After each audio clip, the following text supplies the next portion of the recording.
so let's get out of Ghana and take a flight over to Zambia. So some photos came out recently of Steve Harvey having a meeting with the president of Zambia. The initial controversy that came out, people were saying that, I guess, because Steve Harvey, when it was his turn to do an introductory statement, he didn't feel the need to have to go down his accolades and talking about who he is and what he does. He just basically was like, I'm famous, that's not important, let's just move right along, you know? And some people, you know, tried to basically say that that was, you know, arrogant, or it was disrespectful in front of the president, all this type of stuff. But apparently Steve Harvey was there to talk to the president of Zambia, and I think he's also on a Africa press tour right now, talking to different African presidents. It seems like he's talking to different tourism authorities, you know, finding out ways to bridge the gap between the African American market, right? And so I'm really curious about the Black American celebrity pipeline to Africa movement, because it's a very different movement from the everyday Black American who has a love and passion and respect for Africa.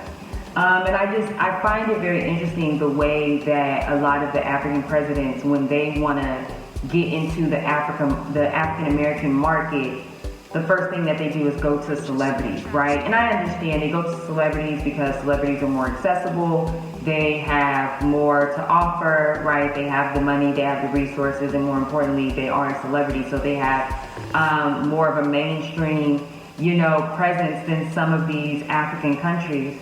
And so I just noticed that there are a lot of discussions being had about African Americans' money from the perspective of the Black celebrity and African government mindset. And so you know, because this isn't Steve Harvey's first time traveling around Africa doing press. You know, he's met with the Ghana president at least a couple years ago, you know, and South Africa as well. And, you know, he has his Family Feud, which is now also stationed in South Africa, and it now plays out on the continent. But like I said, it's always interesting just seeing the way that African presidents and African governments interact with the African American community. Very rarely do you see African presidents going to HBCUs to speak to students.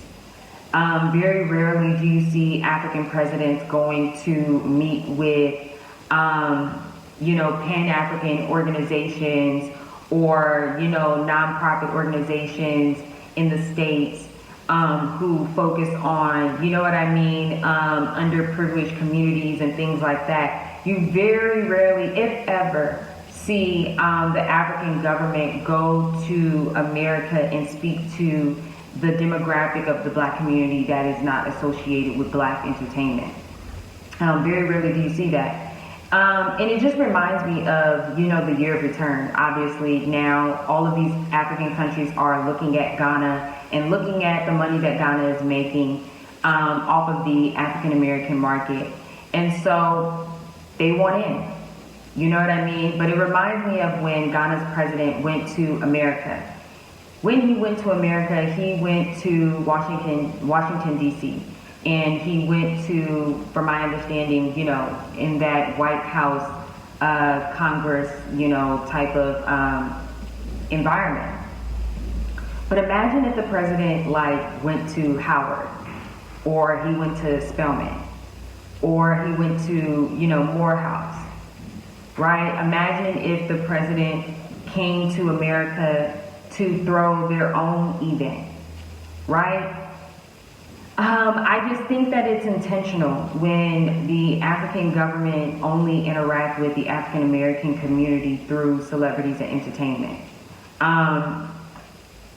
Yeah, so, and funny enough, you know, Davido was recently interviewed, and Davido basically, you know, said, I don't understand why a lot of the diaspora wants to come back to the continent, because the leaders are not good, our conditions are not good, you know, our economy is really bad in so many different countries, specifically the countries that a lot of diasporans want to come to. And, you know, he talked about a truth that a lot of people do not want to talk about. They don't want to talk about what the reality is here. Leave America and like try to find those. Leave America and go where? Back home. Let's be honest. Go back where? It's not cool back home. It's not. My country now is in the economy now is in shambles. Like, but if okay, so if people are leaving, I do my part. Yeah, I'm an ambassador. So when I go home and I'm filming and showing, I'm not gonna show the bad parts. I ain't gonna show the all the bad parts. You're not gonna try to slum. You're not gonna show the trenches. No, I go to the trenches. Yeah. I film the trenches, but I'm talking about the situation in the country. Yeah. We Nigerians, you know what I'm saying? Like now the exchange rate is messed up. A lot of stuff not going well. You know what I'm saying? The economy is just not good anymore. The oil prices are too high. And imagine a country that produces oil. We produce the oil and we pay more money for oil than a country that's importing the oil. You know what I'm saying? So there's stuff like that. But regardless, entertainment is one of the things that's made Africa look good. Yeah. We do not have the best leaders. That's a fact. When we talk about development issues, the development issues are not just physical. They're not just environmental. They're also mental, right? It's also spiritual, personal development, character development. You know, that still has to happen on the continent and in these individual countries as well, right? So that's enough of Zambia. So I haven't talked about this because I think my last video was right before the American election. Trump is obviously the new next president-elect, and we will be anticipating his presidency next year, January. And so I want you guys to go check out my article on my website talking about Trump and Africa. Trade music. Purchase your tracks today.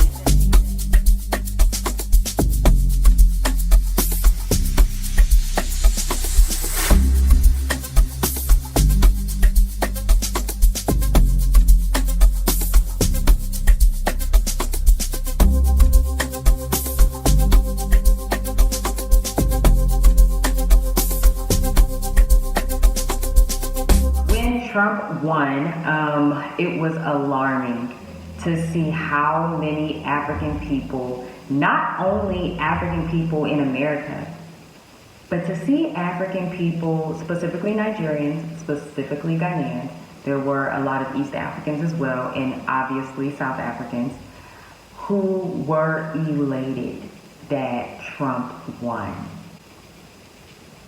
It was like the moment that he won, people who never talked about America on their WhatsApp statuses were posting MAGA hats. People who have never been to America were posting MAGA hats, were posting Trump. People on the African continent.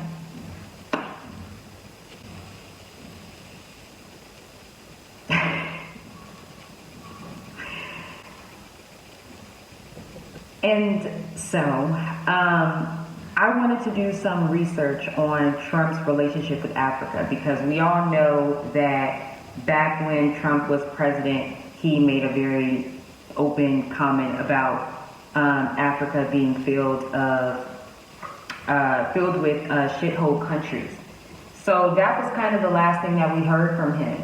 And I guess that was okay, right? I mean, who am I to say what is and is not okay anymore?